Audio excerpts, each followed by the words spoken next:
Às 6 horas e 31 minutos, o radar SPY-1D do USS Thomas Hudner detectou um contacto a 25 quilômetros ao norte, voando a 47 metros acima da superfície do Golfo Pérsico. Não vinha da costa iraniana, nem descia de um arco balístico. Surgia diretamente da água. O ponto no visor do radar mostrava o alvo já formado, já em velocidade terminal, já dentro da zona de engajamento exterior, sem nenhum rastro de aproximação precedendo-o. Como não havia trajetória descendente, o míssil não veio de cima. Ele emergiu de baixo, lançado de um túnel subterrâneo escavado no leito marinho do Golfo Pérsico, produzindo um pulso de pressão de 4 segundos que o sistema de classificação automática do Thomas Hudner registrou às 6 horas e 27 minutos como um evento sísmico, arquivando-o sem levantar alarme. 4 minutos e 11 segundos se passaram entre a detecção no radar e o impacto. O tenente-comandante James Hassan marcou o evento sísmico às 6 horas e 27 minutos, não porque o sistema lhe dissera, mas porque em 9 anos de experiência em guerra eletrônica, jamais vira um pulso sísmico em um rumo que permanecia sem atividade geológica durante os 6 dias em que o Thomas Hudner operava naquela grade. O fundo do Golfo Árabe, no rumo 031, era areia lisa sobre calcário, sem falhas, sem atividade vulcânica, sem mecanismo geológico capaz de gerar um pulso de pressão de 4 segundos numa manhã de terça-feira. Hassan registrou isso às 6 horas e 28 minutos e enviou o rumo ao Centro de Informações de Combate, acrescentando uma linha. Possível assinatura de lançamento, rumo 031. Solicitou revisão de classificação. A resposta chegou às 6 horas e 30 minutos. Atividade sísmica compatível com microrruptura tectônica. Nenhuma ação adicional requerida. Hassan leu a resposta por 3 segundos. Então passou a observar o rumo 031 com todos os sensores passivos que sua estação podia empregar, pois uma microrruptura tectônica sobre areia lisa e calcário não era algo que ocorresse naturalmente. E se aquele pulso de pressão não fosse geológico, só havia uma explicação plausível. Quando, às 6 horas e 31 minutos, o contacto apareceu no radar, Hassan já sabia o que era. O míssil de cruzeiro Sumar é a arma de alcance mais longo do Irã, descendente direto do soviético CP-55, o mesmo design de míssil que transportou ogivas nucleares para a URSS durante a Guerra Fria. O Irã adquiriu várias estruturas KH-55 da Ucrânia em 2001. O Sumar recebeu o nome de uma aldeia no oeste iraniano, onde armas químicas foram usadas contra civis iranianos durante a guerra contra o Iraque nos anos 80. O Irã não nomeou seu míssil mais avançado por um ponto geográfico ou feito militar. Nomeou-o após um massacre que não foi acidente. O Sumar voa abaixo de 50 metros, usando um sistema de orientação de segmento de terreno que lê continuamente a superfície abaixo. Um altímetro radar apontado para baixo mede a distância entre a fuselagem do míssil e o solo ou a água, ajustando sua trajetória em tempo real para manter a altitude específica que o mantém abaixo do horizonte de radar de qualquer navio em sua rota. A 47 metros sobre o Golfo Pérsico, a curvatura da Terra impede que o radar SPY-1D detecte o míssil até aproximadamente 25 quilômetros de distância, a Mach 0,8. Isso fornece 4 minutos e 11 segundos de aviso, não 14 minutos, como um míssil balístico que sobe pela atmosfera superior, nem 9 minutos, como o DF-21D, que arqueia sobre o mar da China Meridional. 4 minutos e 11 segundos, do instante em que o contato surge no radar, até o momento em que uma ogiva de 200 quilos atinge o casco, o oficial de ação tática autoriza o disparo das armas às 6 horas e 31 minutos. O sistema Aegis começa a construir a solução de intercepção contra um alvo que voa a 47 metros acima da água, a Mach 0,8. O primeiro interceptador, esse M2, parte das células de lançamento vertical dianteiras às 6 horas e 32 minutos. A solução de controle de fogo está limpa. Um míssil de cruzeiro que segue o terreno, a Mach 0,8, apresenta uma geometria de ameaça manejável. O ESE-M2 foi projetado exatamente para esse perfil de engajamento. O ponto de intercepção é calculado e o míssil sobe em direção a ele. O SUMAR executou uma correção de segmento de terreno às 6 horas, 32 minutos e 41 segundos. Não foi uma manobra de orientação, nem uma ação evasiva programada, mas uma resposta à superfície aquática abaixo dele. Uma onda, um swell natural que avançava ao nordeste pelo Golfo Pérsico, detectado pelo altímetro a 140 metros de alcance. O sistema respondeu reduzindo a altitude do míssil de 47 metros para 31 metros em 0,4 de segundo, para manter a distância de 47 metros acima da crista da onda. A solução de controle de fogo do ESE-M2 havia sido construída para um contato a 47 metros. Quando o interceptador chegou ao ponto de intercepção, o SUMAR já estava a 31 metros. O ESE-M2 detonou a 22 metros acima da posição real do míssil. Restavam 3 minutos e 29 segundos. O segundo interceptador, ESE-M2, foi lançado com uma solução atualizada que incorporava a correção de altitude observada. O computador de controle de fogo ajustou-se para um contacto capaz de mudar 16 metros de altitude em 0,4 de segundo. A solução foi construída em torno do perfil corrigido, adotando uma geometria de intercepção mais conservadora, menos precisa, mas com maior probabilidade de encontrar o míssil, independentemente da altitude exata no momento da intercepção. O revestimento absorvente de radar do SUMAR degradou a solução de controle de fogo à medida que a distância diminuiu abaixo de 18 km, reduzindo progressivamente o retorno do radar SPY-1D da fuselagem, conforme o contato avançava para o ângulo ótimo de absorção do revestimento. A confiança da solução caiu de 81% a 18 km, para 67% a 14 km, para 54% a 11 km, à medida que o retorno enfraquecia. O segundo ESE-M2 detonou com 54% de confiança, a 14 metros da posição projetada da fuselagem, fora do raio letal de fragmentação, pois a degradação do código posicionou o ponto de intercepção a 14 metros de onde o SUMAR realmente estava. 2 ESE-M2 foram empregados, restando 2 minutos e 44 segundos. Hassan não acompanhava os engajamentos dos ESE-M2. Ele observava outra coisa, desde 6 horas e 27 minutos. Um sinal tão tênue que aparecia em seu fluxo de coleta passiva como ruído de fundo durante os 4 minutos desde o pulso sísmico. Uma emissão de banda estreita específica na faixa de gigahertz baixa aparecia no rumo 0,31, em intervalos exatamente de 0,3 segundos. Não aleatórios, exatamente 0,3 segundos. O intervalo de pulso específico de um altímetro radar que cicla seu sequenciamento de medição. O altímetro voltado para baixo na fuselagem do SUMAR apontava para a água e mediava continuamente, porém, gerava um pequeno componente de dispersão ascendente quando o retorno refletia na superfície aquática e subia através da seção ventral da fuselagem, vazando pela casca e irradiando timidamente para cima. Esse sinal era tão fraco que os sistemas automatizados o classificaram como ruído de receptor.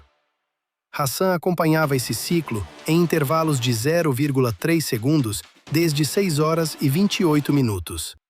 Quando, às 6 horas e 31 minutos, o contacto apareceu no radar, ele cruzou a direção da dispersão do altímetro com a do radar e constatou que coincidiam dentro de 0,2 de grau.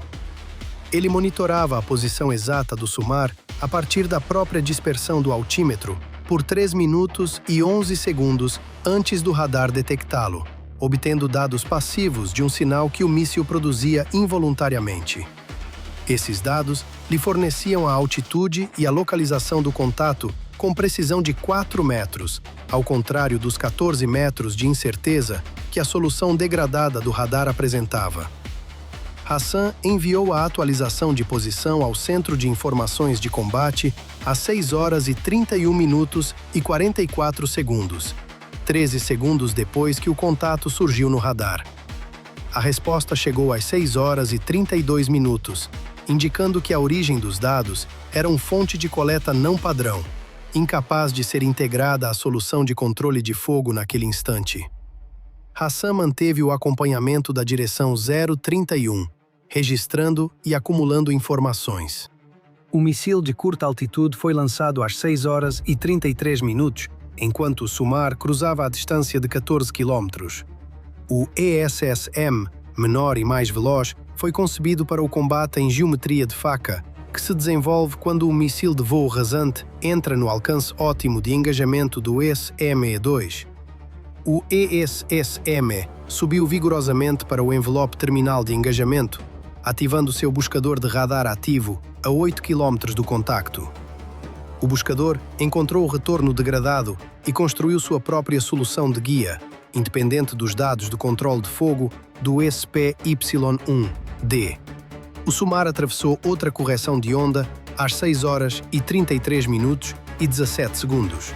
Desta vez, uma crista de 3 metros que o altímetro detectou a 80 metros, respondendo ao baixar a trajetória do míssil 11 metros em 0,2 de segundo. O buscador do ESSM rastreava um contacto a altitude específica. O contacto despencou 11 metros em 0,2 de segundo, fazendo o buscador perder o retorno por 0,6 de segundo, enquanto procurava a nova faixa de altitude. O ESSM atravessou o espaço onde o SUMAR estivera 0,6 de segundo antes e detonou ao timer a 31 metros além da posição real do contacto. Foram 3 tentativas de interceptação, 3 falhas, restando 1 minuto e 47 segundos. O sistema de armas de proximidade foi ativado quando o SUMAR cruzou 4 km. O radar de controle de fogo do Close-In Weapon System, adquirindo um retorno degradado a 4 km, iniciou sua sequência de rastreamento. Esse radar operava em frequência diferente da do SPY-1D, e o perfil de absorção do código era otimizado para a banda do Close-In Weapon System, produzindo um retorno mais forte nessa frequência do que o radar principal havia obtido. O rastreamento estava melhor. A solução se desenvolvia. Hassan transmitiu às 6 horas e 35 minutos e 14 segundos, não como relatório nem como pedido de revisão de classificação, mas como injeção direta de dados ao sistema de controle de fogo Phi-Lenk, sua solução de dispersão de altímetro, com 4 metros de precisão de posição, a altitude exata e a direção do SUMAR nos 3 minutos e 47 segundos anteriores de coleta contínua, formatada como atualização de rastreamento de controle de fogo e enviada diretamente ao console do Phi-Lenk, sem passar pela cadeia de autorização do Centro de Informações de Combate, ação para a qual não possuía autoridade. Essa ação forneceu ao sistema Phi-Lenk a posição exata do SUMAR 2 km e 400 metros antes do que sua própria solução de radar teria produzido. O Phi-Lenk encontrou o contato às 6 horas e 35 minutos e 19 segundos, a 2 km e 400 metros, fora de seu envelope de engajamento padrão, uma geometria que o sistema jamais havia usado operacionalmente, porque seu radar não conseguia construir solução naquele alcance contra um contato codificado que voava rente à superfície. Os dados de dispersão do altímetro de Hassan entregaram a solução que o radar não podia. O disparo foi efetuado às 6 horas e 35 minutos e 19 segundos contra um contacto a 2 km e 400 metros, viajando a 44 metros por segundo. Os projéteis alcançaram o ponto de interceptação em 0,4 de segundo, atingindo a seção frontal do SUMAR, não a ogiva, mas a seção de guia, o altímetro de radar de segmento de terreno e a eletrônica de navegação alojada na parte dianteira da fuselagem. O padrão de fragmentação despedaçou o alojamento do altímetro e rompeu a conexão do barramento de navegação entre a seção de guia e as superfícies de controle de voo.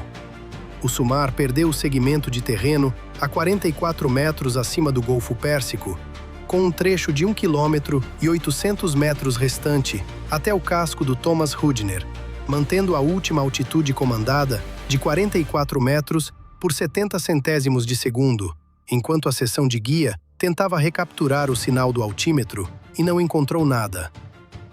Então, as forças aerodinâmicas sobre um míssil que viajava a 0,8 da velocidade do som, sem correção ativa de altitude, começaram a puxar o nariz para baixo. Não imediatamente, nem de forma catastrófica, mas gradualmente, como ocorre quando o sistema que o mantém nivelado deixa de funcionar e a física assume o controle. O SUMAR desceu de 44 metros para 31 metros, depois para 19 metros e finalmente a 8 metros, no intervalo de 1,4 segundos que levou para percorrer o trecho restante de 1 km e 800 metros. A 8 metros acima do Golfo, colidiu com a crista de uma onda de 2 metros. A ogiva iniciou a detonação ao impacto superficial 340 metros à frente da proa esquerda do Thomas Hudner, às 6 horas e 35 minutos e 31 segundos, com iniciação completa.